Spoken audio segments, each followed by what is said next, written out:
A lot of Canadians have been coming to Nomad Capitalist saying, I don't trust my country anymore after seeing them freezing bank accounts of people who didn't agree with the politicians in power. And yet, after seeing that for so long, I continue to maintain a Canadian bank account, and I'm going to tell you why, and I'm going to tell you how you can use my strategy of diversification to improve your finances and your asset protection. Back in 2014, I was up in Canada, I think in Vancouver in particular, and walked into a bank branch and opened up an account. It was about 1,000 Canadian dollars that I had to put in the account. It was available to Americans, pretty common thing. In fact, we've had a number of people do that over the years. When I no longer was a U.S. citizen, I called the bank and said, hey, I'm not a U.S. citizen. They said, oh, we don't care. Just keep the account. Just tell us what your new address is. And so I've maintained that account to this day, basically as a tunnel, as we call it, where you have numerous different bank accounts. You put some money there, you have a debit card attached, you can send the money out, and it's just another place to store some money that just increases your pools of money that you can draw from. I'm going to tell you today why, despite everything that's happened in Canada, I haven't closed that account. If it's your first time here, my name's Andrew Henderson. I'm the founder of Nomad Capitalist. We're a boutique consultancy that helps 7- and 8-figure entrepreneurs and investors legally go where you're treated best. That means legally lowering your taxes, protecting and diversifying your assets, getting second passports, increasing your freedom.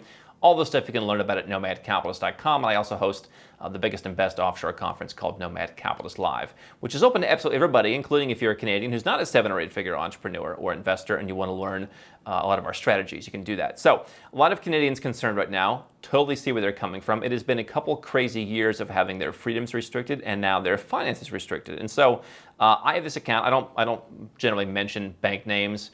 After I gave a glowing review of a particular bank that I work with, and they threatened to sue me on my honeymoon for promoting them. So we don't mention banks' names. I'm not really supportive of what's happened in Canada, and that's maybe the one caveat in my story, but I never closed my account for a couple different reasons.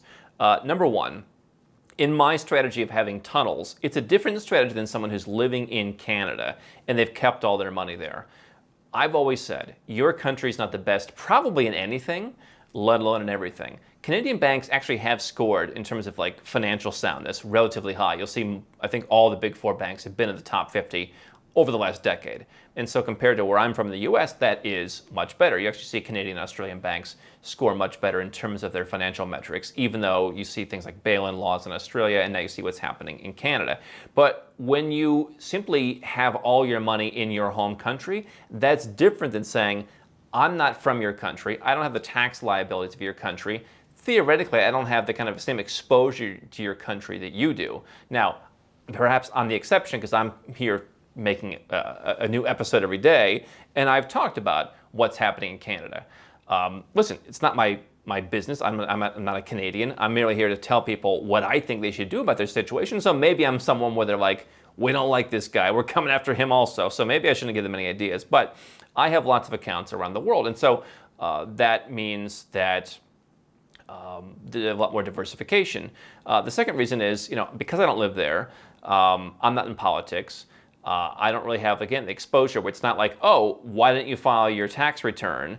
We're going to come and help ourselves to money in your bank account. And so obviously you should file your taxes, you should do everything legally, but the point is, like, I have fewer conflict points where they could say, oh, like, we're going to come and take your money. And so when people mention places like the UAE or Singapore, and they're like, oh, I don't like their policy for this or that, it's like, right, but if you're not living there, you're not going to be coming into conflict with that policy. You're not going to be talking about it. Like, what does it really matter to you? I mean, you're looking for a place to park your money, and often the best place to park your money is not the best place that you would want to live or have the best lifestyle.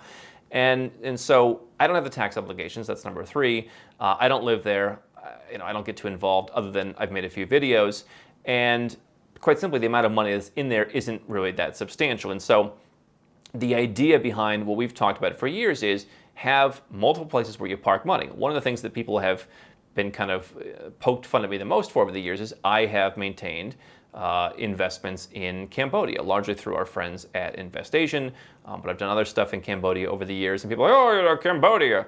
Yeah, that country that, other than 2020, when the whole world fell apart, hasn't had a recession for 3 decades, and it's just been kind of ongoing dollarized growth.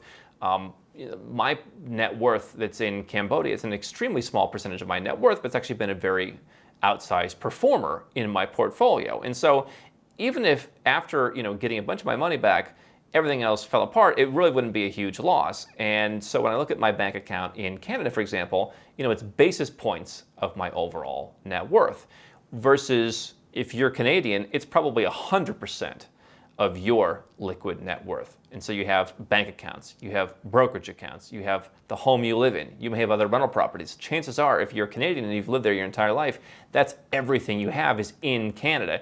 That's substantially different than me, which doesn't have any of the risk factors that you have in terms of you've got to pay taxes, and if you make a mistake, they come and they just levy your bank account potentially. Or you say the wrong thing and you're right there.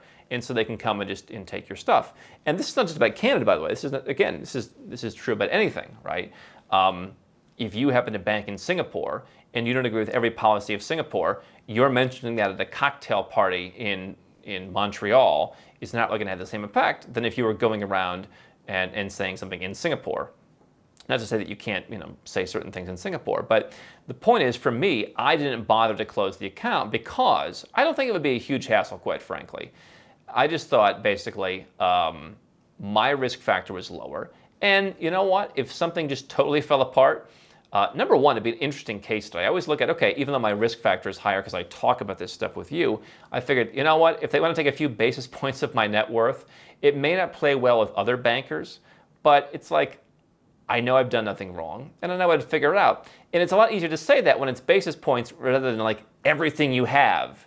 So to me, it's a perfect case study for having global diversification. And when I tell people have tunnels, this is one of the reasons to do so. I don't say have tunnels because I encourage people to do bad stuff. I encourage people to be in full compliance with the law. And if you don't like the laws, then if you're Canadian, you've got it a lot easier than Americans do, where you can simply leave your country, okay? Canada's now open to leave. You can leave your country. You can go to a place that represents your values. You can go to a place that has the tax rate that's of your choosing. You can go and put your money. Like, you can go and you can opt out of the system, okay? As long as you live in Canada, you've got to pay the taxes. You've got to go through all the nonsense, which is why a lot of Canadians are now leaving. The idea behind having tunnels was if something happens to one account. By the way, when I was really young, I paid taxes for 1 year in California. California's franchise tax board, the most aggressive, nasty, and disorganized tax collection agency in the world. They cashed my check, and then they came after me one day, and I woke up and I had less money in my account because they levied my bank account. I had paid in full, and I had to call, and it was terrible. But it took me a long time to fix it, but I was in the right. But what if I woke up and they'd taken all my money? What would I do then? Well, if I had 10 grand sitting in some account somewhere else, I could use my debit card and I could live off of that. Now, I may need to report that foreign account, depending on where I live in the world, but I can use that to say, I have a problem with this account. It got frozen because I donated to a truckers' protest. Or I was incorrectly levied, or, accounts, get frozen or all things happen to bank accounts all the time. That's why a lot of people don't like to keep that much money in banks, but it can also happen to brokerage accounts. It can also happen to a lot of things, right? And so the idea of having these tunnels around the world means if there's difficulty with one account for whatever reason, doesn't have to be nefarious, you have a place to go and access your money. There's been stories of people who got sued, and they're like, oh, well, I can't access that account to pay a lawyer. Wouldn't it be nice if I had some money to pay a lawyer? I have the money, and then they eventually, go on to win the case, but it was really hard for them, right? And so obviously you want to get advice for whatever your situation is, because I don't want to tell you to do anything that's wrong where you are. But the bottom line is having tunnels around the world. That could be bank accounts. It could be different brokerage accounts. Be diversified, right? You want to trust one bank, and let's be honest, the big four Canadian banks, in the scheme of things, they're kind of like one. They're kind of one bank. A little bit different marketing, a little bit different pizzazz, but they're pretty much the same thing. You're going to trust any one bank with all of your assets? You think it's really that much different to have, I've got a brokerage account over this one. Sometimes the brokerage account, by the way, is connected to the bank, right? So it's like, that's no diversification. You want to trust one government and one bank with all your stuff. On the other hand, if you sprinkle it with such diversification that it literally becomes, basis points or even a couple percentage points, which is the case in my situation, again, I try and uphold the letter and the spirit of the law at all times. It's just who I am. I'm a security-minded person. I may not like the laws, and so, okay, I'll go somewhere where I can have a situation that works better for me. I'll do it all legally, And I want that kind of security in my life, knowing that I'm not going to have a problem later. But I also want to make sure that there's not any kind of other problem. And that's why having this extreme level of diversification means that I can sleep well at night. That's why I haven't closed my Canadian account. And that's why, quite frankly, unless they really bother me, I have no great impetus to close it now.